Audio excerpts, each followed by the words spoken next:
title of today's message, the title of today's sermon, if you will. And some people ask, why do you use the word sermon?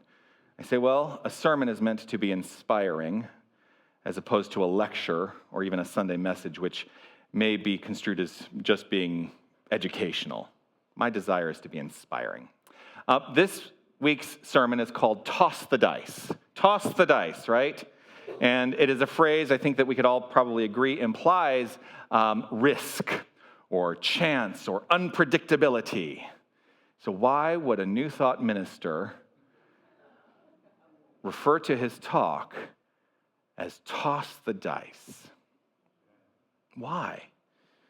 Because here's what I fundamentally believe. Again, what do you believe? But here's what I fundamentally believe. I believe that we are far more than players subject to random outcomes. Right? We are more than just players subject to random outcomes. So we can toss the dice. You ever play Yahtzee? I love Yahtzee. That's all I wanted to say about Yahtzee. But it's in my mind because toss the dice, right? We have influence on our experience. That's a fundamental premise of New Thought. We have influence on the experience of our lives. We teach that God is all there is. That's the only thing that exists. God, not, as I said before, not as some being out there passing judgment or having or pressing its thumb down upon us to do something or be some way. God is not a being, but rather the infinite beingness, the infinite energy that creates all that is, and we are part of that infinite wholeness. So God is all there is a fundamental principle that we teach. The second part of that, the second principle that we teach is that we are that power and presence. The wholeness of us is that power and presence, for we cannot be separate from the infinite. We cannot be separate from the infinite, and therefore, we are a facet of that presence, the divine presence. We are facets of God, and what a glorious thing that is. What a glorious thing that is. I have found myself in expressions of greater... What's the adjective? Somebody caught me off guard today. They said, we should maybe think about changing up the adjective of magnificent. But I'm going to say it. I have found myself in greater expressions of magnificence by taking upon myself this identity, realizing that this is my identity, and this is the identity of each and every one of us. And whatever adjective you use, glorious, magnificent, joyful, happy, brilliant, whatever adjective you use, it's right. It's right. Now, I've had some requests, so this is where we're going to get a little deep.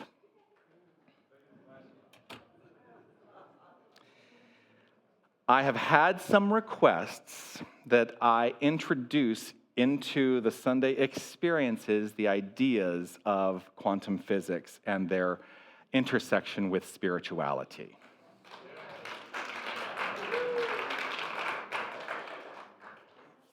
And so I'm going to attempt to do that today. Now, here's the thing about this. To introduce some of these ideas, I do need to offer some basics, right?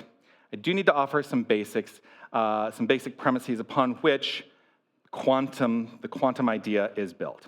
So one of the basic ideas in quantum physics is this. Everything is energy.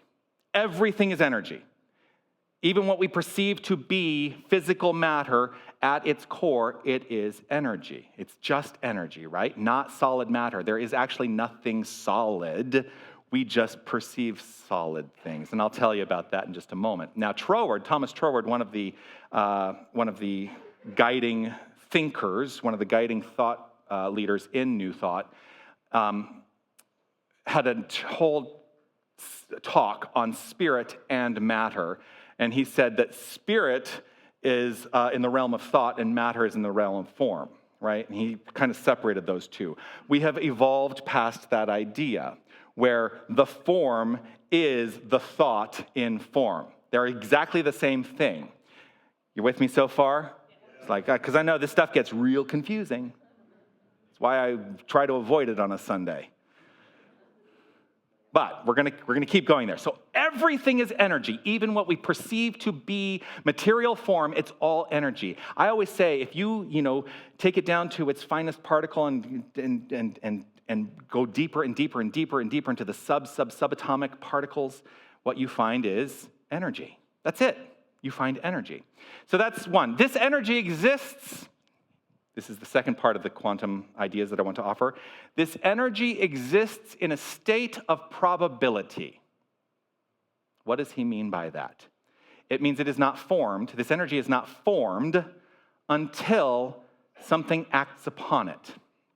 This is where people get very confused. The activity that brings that energy into form is observation, right? Now, is anyone familiar with the double slit experiment? Yes, a couple people are familiar with the double slit experiment, right? This was an experiment that kind of allowed us to consider this idea. So the double slit experiment is what they did is they were, how do I describe this? They were projecting electrons and photons through a solid piece that had two slits in it.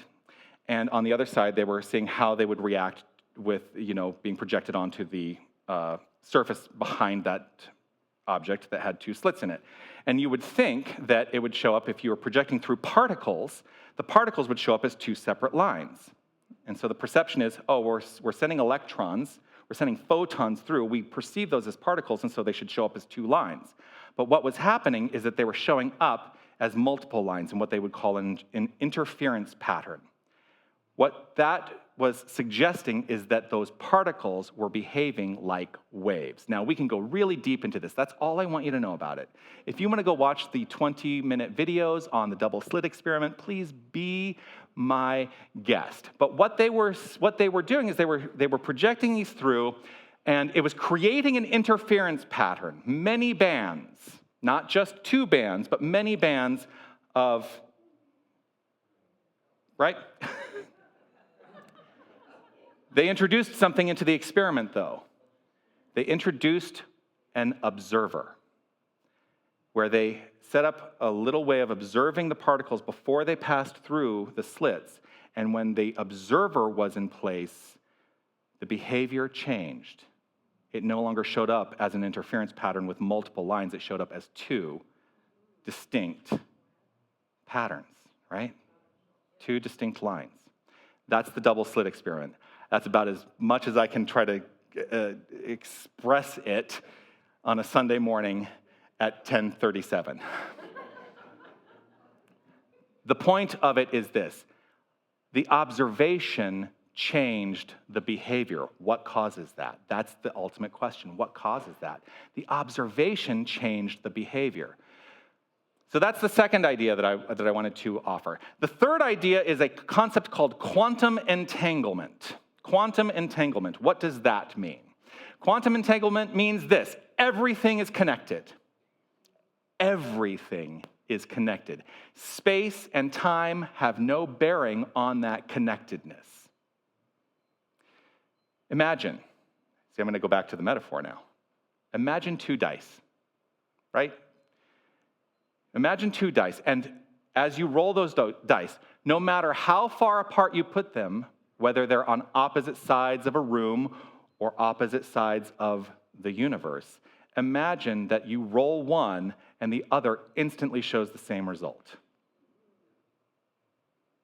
That's called quantum entanglement. It is not limited to what we perceive as limitations, like the speed of light. If they were on opposite sides of the universe, if you roll one, the other one shows up with the exact same result every single time. Okay? Einstein, yes, that Einstein, he called quantum entanglement, I love this, he called it spooky action at a distance.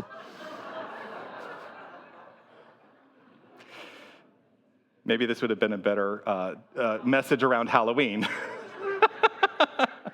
Spooky action at a distance. Okay, so what is the parallel? So there are parallels that we can draw that we can start to say, I see how this fits into the principles that the mystics and the sages have been teaching for millennia. Could it be that consciousness shapes our experiences through quantum entanglement and through observation.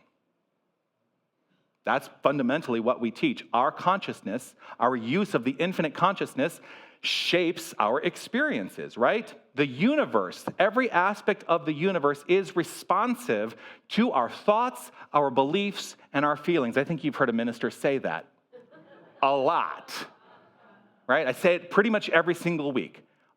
Everything in our experience is responding to our thoughts, our beliefs, and our feelings. And so the call becomes, how do we move forward, shaping our experiences in a way that enhances the quality of our lives? We do so by addressing the thoughts, the beliefs, and the feelings. We're not here to manipulate the form. We are here to address what is within each and every one of us. If energy showing up as particles respond to observation, how do our thoughts and beliefs shape the circumstances of our lives? Because the moment we observe something, it comes into being. So I'm going to ask you a question. Maybe not. Beryl asked, is it rhetorical? Maybe not. We'll see. What exists on the other side of this wall?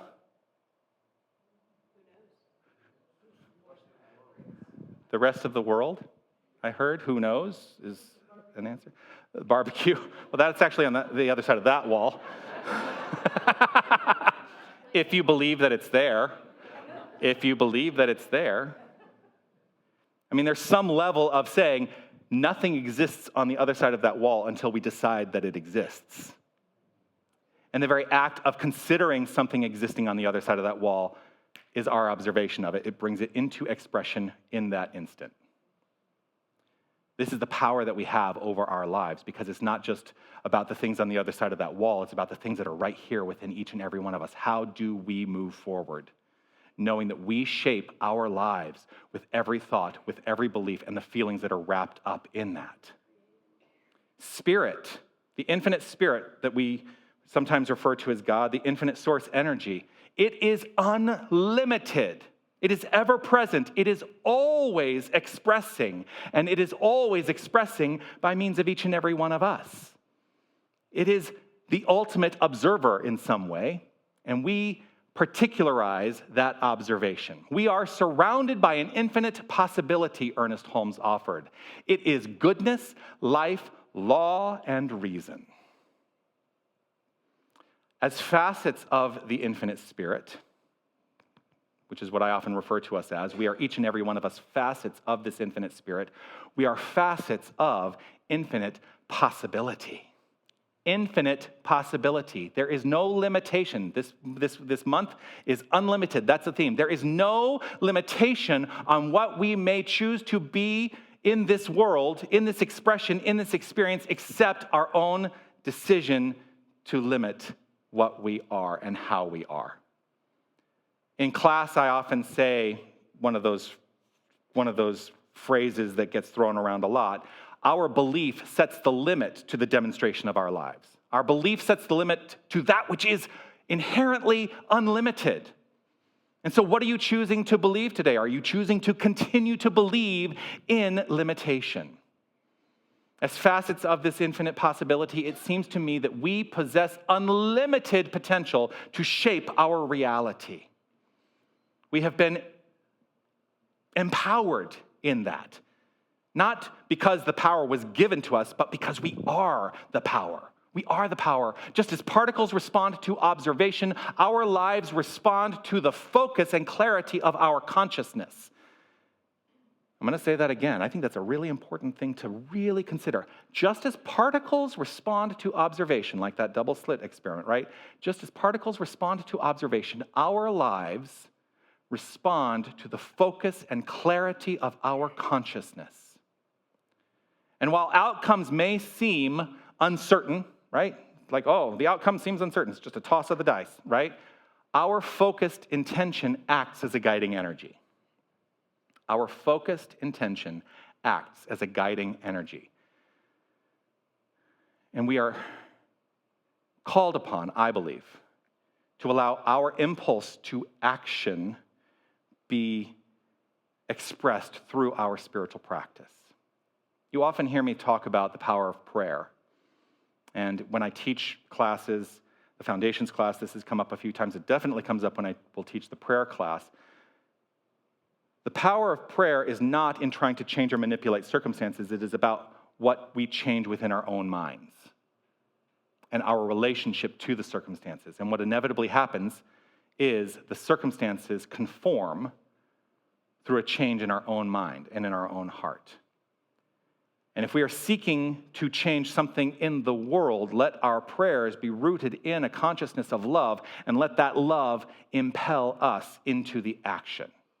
But it begins with a change in mind and then shows up as action in the world. So our impulse to action is through our spiritual practice.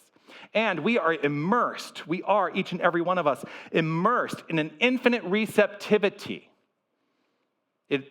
It's always saying yes to whatever we decide to put into it. Every aspect of our lives is something that we have said yes to, whether we've done it at the level of awareness or below the level of awareness, because I know that I can hear the people out there going, well, there's a thing out here, I didn't want that.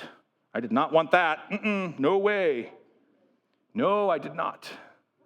And yet, we agree to things below the level of awareness. We do agree to things below the level of awareness, and in that agreement, it shows up in our lives. And so that is why I also often say that the power of our consciousness is bringing to the level of awareness that which is below the level of awareness, because then we are activated and empowered to do something about our experience. So we are immersed in an infinite receptivity. So what actions might we choose not to take? What actions might we choose not to take? Don't say anything that you don't want to happen, absolutely. Now, I had an experience yesterday. If you were in class, you heard all about it. I woke up, as I do most days. And I'm someone who enjoys browsing social media. And I opened up Facebook, and there was a post from someone. And the post in and of itself, this is how I will describe the post. The post in and of itself, and I'm not going to recount exactly what this post said, because that actually doesn't matter. But the post in and of itself was basically a fundamental, infinite spiritual truth that I cannot disagree with. That's what the post was, right? When I saw it there, I saw, oh, there's this post, and it's a fundamental, infinite spiritual truth that I don't disagree with. And yet this post upset me to no end. It upset me to no end because I thought to myself in that moment, you are not addressing the underlying perception of problem that exists within this post. That was my reaction, and I started, I tell you, that when I was in class yesterday, I said, I started typing out responses, and I'm like, nope, erase that response. Type out a response. Nope, erase that response. And I got myself all riled up, right? I got myself riled up. What I ended up having to do is really go into the spiritual practice. I reset my intention. I reset my relationship to the experience, you see. I reset the intention clearly in the moment. And ultimately, it did transform my experience. And you know what?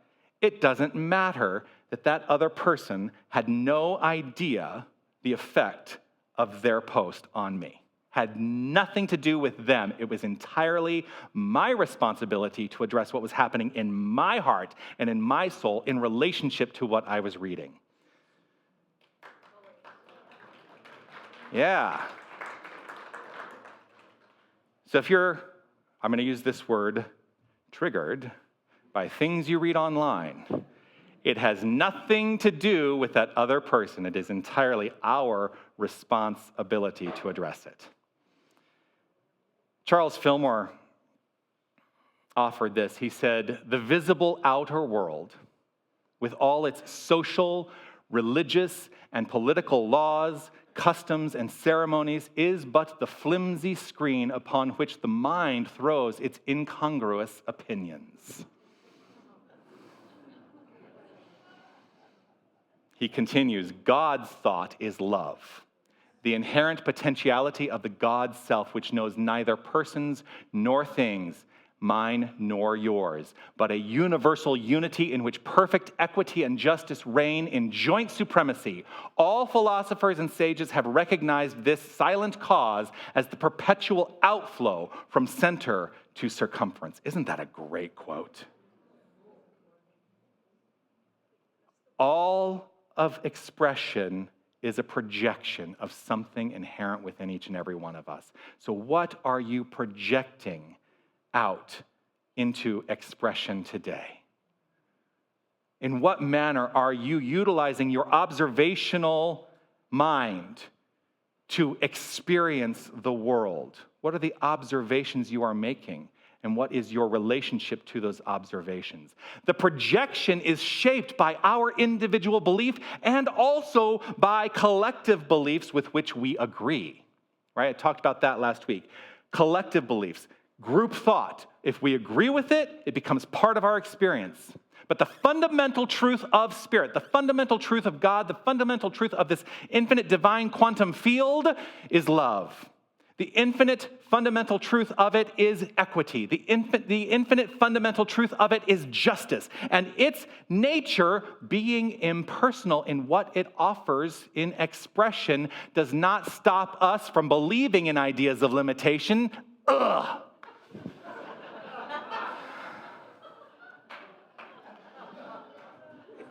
Doesn't that just make you crazy?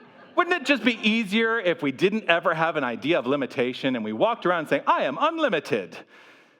You can do that. What is stopping you? What is stopping us from walking around affirming our magnificent, unlimited nature in every single moment? It's things we might agree with out there, and we say, oh, I agree with that, and so that becomes part of my life. Consider where we may have accepted limitations based on outer appearances. Consider that for a moment. Jesus was not the only one who walked on water. Did you know that? Some people don't know that. Jesus was not the only one in Scripture who walked on water. You may recall that Peter walked on water as well. Right?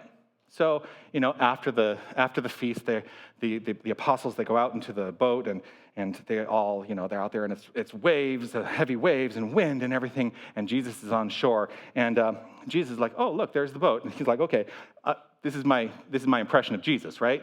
Oh, look, there's the boat. I'm going to go out to the boat. And so he starts walking to the boat. He walks on water. Okay? And the apostles are out there going, oh, look, he's walking on water. Peter sees Jesus walking on water. He says, well, I could do that too. And so he steps out of the boat, and there he is, walking on water. And then he notices the wind and the waves, everything external to him. His fear causes him to begin to sink. That's the metaphor. What we take in from the outside may lead us into a consciousness of fear, and that is when we will begin to sink in our expression and experience of life. Rumi reminds us that you are not a drop in the ocean, you are the entire ocean in a drop. The wholeness of the universe is expressing through you as a facet of you. Like quantum particles in infinite states of possibility, our essence too, is in an infinite state of possibility. We are the ones who determine how that possibility comes into expression. We are only confined to the notions of time and space because we accept this limitation.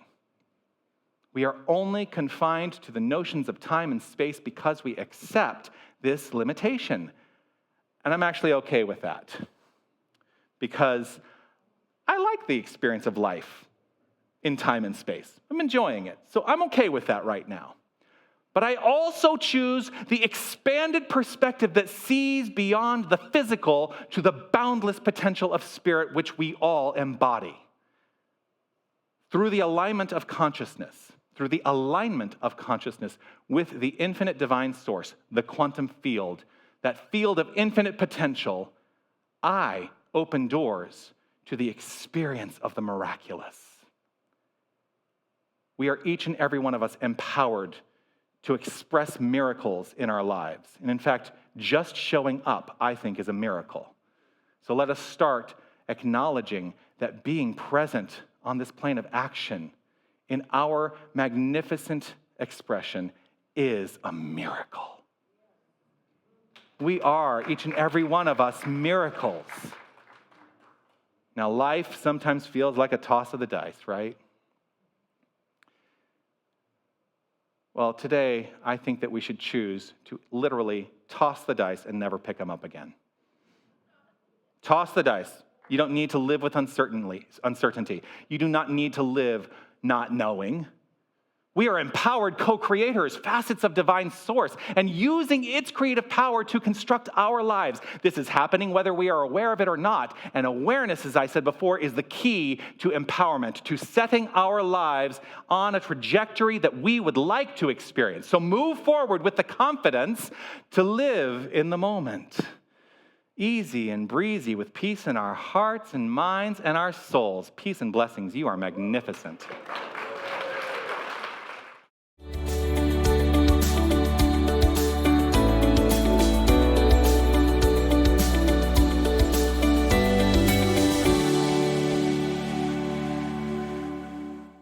The home practice this week is something that is intentional. Last week, I invited you to do some more consideration. This is an intentional practice this week. I would like you to take time this week to develop a global intention statement for yourself. What do you mean by that? I'll tell you what I mean by that. Early on in my studies towards becoming a minister, I wrote a global intention statement, and it has become a guiding aspect of my entire life, my entire vocation. Every part of what I do can root back to this global intention. And as I say this out loud, if you know me well, you will probably begin to be able to see the ways in which this is active in my life. My global intention is to eliminate the perceived gap between the human and the divine, because there is no gap. They are one and the same. So everything I do, everything that I express, everything that I engage in my life is guided by that global intention statement. So take time this week for yourself to develop a global intention statement. Then outline some ways that you might activate that intention in every activity of your life. That's the call this week.